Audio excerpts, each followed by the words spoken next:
Pinagtawanan lamang ng DDS ang ipinagmamayabang ng mga ensaymada vloggers ng administrasyon na di umano'y accomplishments ni Pangulong Bongbong Marcos Jr. Una rito ang pinapasikat nilang 4 trilyon na investment na di umano'y naipasok ni Pangulong Bongbong Marcos matapos ang kanyang mga travel meetups abroad. Pero ang katotohanan ay pledge investment lamang ang karamihan dito. Pangalawa raw na accomplishment ni PBBM ay ang nakabayad at nabawasan ang utang ng Pilipinas na talaga namang responsibilidad ng kahit saang bansa. Nakakahiya raw ito dahil sa pag-upo ni PBBM ay ito lamang ang kanyang nagawa sa dami ng ibinabatong isyu ngayon dahil kay Tamba at patuloy na paninira sa mga Duterte ay kapansin-pansin na hindi nasisiyan ng marami sa mga Pilipino, lalo na ang mga DDS. Ilang taon pa lang naman si BBM Jr. Kayo mga kababayan, satisfied ba kayo kay BBM bilang Pangulo?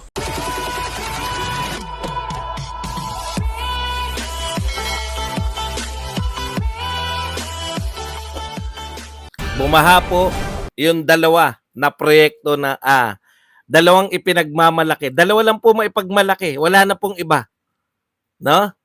Dalawa lang po yung ipinagmamalaki ng mga supporter ni BBM na nagawa ng administrasyong ito. Una po, yung nakapagpapasok ng 4 trillion na nung kinwestiyon na pledges lang pala ay naging 249 o kulang-kulang 300 billion na lang, di ba? At ikalawa po, ito po, pinagmamalaki po nila ngayon, nakakahiya po, nakakahiya. Pinagmamalaki nila ngayon na si Pangulong Marcos daw po ay nagbayad ng utang. Proyekto po. Proyekto po ba yung pagbabayad ng utang?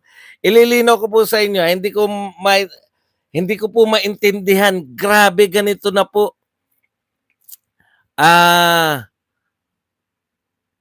Ganito na po yung ating anong tawag diyan? Ganito na po yung ating kababaw, yung ating pamahalaan. Pati po yung hindi proyekto, sa kawalan po ng may pagmamalaki, ginagawa na pong proyekto. Tingnan po ninyo yung mga numero po ni BP Sara, di ba? Kung ilang classroom ang pinatayo. Bibigyan ko po kayo ng halimbawa ng pagmamalaki. Ito po, tignan nyo po yung mga pinatayong classroom, ni-repair na classroom, yung mga eskwelahan na makaabot. Ganun po ang pagmamalaki ng proyekto. Ito po utang. Una po, na-disprove na po natin na may 4 trillion. At napatunayan po natin na mas malaki ang pumapasok na direct foreign investment nung panahon na yung Pangulo ng Pilipinas ay stay put lang sa Pilipinas, si Pangulong Duterte, kaysa sa panahon ng ang Pangulo ng Pilipinas ay ikot ng ikot. Sabi nga po, hindi na po nakatiis si Coco Pimentel. Nakiusap na eh. Sabi niya, mahal na Pangulo, baka gusto mo naman mag-stay na lang sa Pilipinas. I-meeting mo na lang na walang katapusan ng yung mga, ay sinabi ni Pimentel. Ito po, if those are his priorities, kung priority daw po ng Pangulo ang bumiyahe, wala tayong magagawa. A president who cannot deliver on his promises will pay the political price, won't he? We just have to remind him, Mr. President, you're wasting your time. Sabi po to ni Coco Pimentel, Mr. President, you're wasting your time. You're wasting your time abroad. Just stay here. Hold as many meetings as you want with your cabinet. Waste of time. Bakit po waste of time? Mas malaki po yung pumasok na direct foreign investment sa isang Pangulo na sabi nga nila kay Pangulong Duterte nun, tutulog-tulog lang sa Malacanang, di ba? Pero mas malaki po yung foreign investment. Wala pong, akala nyo walang ginagawa. Magtrabaho po kayo bilang Pangulo. Yan po sabi ni Coco Pimentel. Wala po kayong nahihita. Mas malaki po yung pumapasok na foreign direct investment doon sa Pangulo na nasa Pilipinas na nagtatrabaho, nakikita ng mga foreigners na okay to, nagbe-build. Ngayon po, sa kasawiang palad, walang maipagmalaking build. Tandang-tanda ko noon direkta, meron kagad, 'di ba? Meron kagad noon na pagmamalaki na nagsimula yung war on drugs, nagsimula yung build pagkaupo ni Pangulong Duterte. Ngayon po, ano po ang pagmamalaki? May pumasok na pledges. May pumasok na pledges sa ginawang pagbabiyahe ng pagbabiyahe. Pledges. 91 pa, hindi ako marunong sa quotation. Kinukut ko lang yung si JC Punong Bayan dahil yun po ay PhD ng economics. Kaya lang dilawan yun 91% ng sinasabing investment, 91%, putyan, dami, ay mga pledges lamang. Ikalawa, ito po, bumabaha ngayon. Banggitin ko lang kung paano tayo inaasar ng mga to. No? Ayan. Ay, na-tweet, grabe naman yan. Huwag mo namang galingan, dami na namang magagalit niyan. Nakakapanibago, di ba? Laging may utang yung gobyerno sa PAS. Wala akong pinapatamaan ha, baka may umiyak. Ano po itong sinasabi nitong Snorlax? Nakita nyo po, pati yung mga binabanata natin ngayon, na mga nagtatanggol kay BBM at kay Tambaluslos, mga pangalang hindi totoo, Snorlax, Marcos Makapili, sino pa ba yung mga yan? Ito lang, yan, JC Punong Barangay, si Jaguar Magnet, ni walang pangalan ng tao. Akalain ba namin kung iba-ibang tao yan o kayo-kayo lang din yan? Di ba? Kasi pare-parehong palpak Ipinagmamalaki po nila na si Pangulong Marcos ngayon ay nagbabayad ng utang. Tanong, proyekto ba yan? Proyekto ba yung magbayad ka ng utang? Alam niyo po ba yung pagbabayad ng utang ng Pilipinas? Ang tawag po dyan, para lang po alam natin, automatic appropriation po yan sa budget.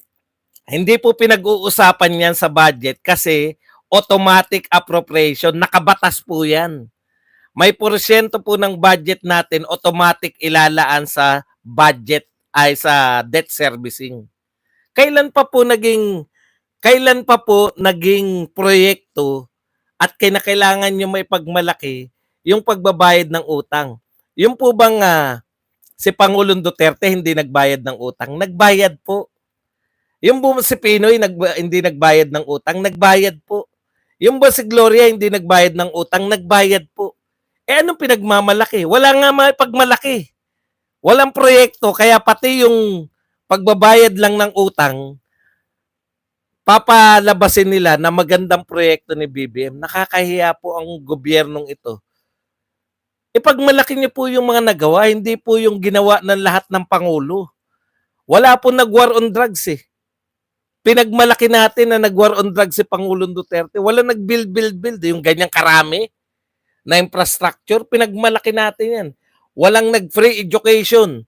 Pinagmalaki natin yan. Walang nag-10 years sa mga passport, 10 years sa lisensya, at kung ano pa. Pinagmamalaki natin yan. At kung ano-ano pa po. Build. Ang dami pong ginawa Ito po, ang pinagmamalaki. Iiyak na kayo kasi nagbayad ng utang. Sino po bang presidenteng hindi nagbayad ng utang? Automatic po yan. Tawa po ako ng tawa talaga, no? Nakakaawa. Naawa po ako sa tagapagtanggol ni Pangulong Marcos at ni Martin Romualdez. Kasi wala pong maipagmalaki. Kumbaga sa atin, tayo, tao sa gobyerno o kahit sa private, kaya lang sa gobyerno po kasi ko Ibig sabihin po, pag nangutang ka sa GSIS, automatic deduction. Ikaw ba pagmamalaki mo ba yun? Proyekto mo ba yun? Na ikaw ay nagbabayad ng utang? Umutang ka, natural, magbabayad ka ng utang. Automatic deduction nga po yun Hindi nga po inutos ni Pangulong Duterte, ni Pangulong Marcos yun ipapakita nila ang laki ng binabayad. Natural, lumalaki po utang natin kaya yung automatic deduction para sa utang mas malaki na ngayon. Dahil totoo po, lumobo po yung utang natin nung panahon ng pandemic. Bakit? Nagbigay tayo ng ayuda, na bumili tayo ng mga bakuna. Ito po ang magugulat kayo. Uutangin lang po 'yan. 'Di ba? Sinabi na po, halos kalahati ng budget natin uutangin. Alam nga naman hindi ka magbayad, utang ka lang na utang, hindi ka magbabayad. Wala pong presidente ng Pilipinas na hindi nagbayad ng utang. Yan nga po yung unang puna ng mga tao kay Cory Aquino. Galing sa revolusyon, pero nagbayad pa rin siya ng mga utang. Mga engot. Hindi po nakakatuwa yun. Natural lang na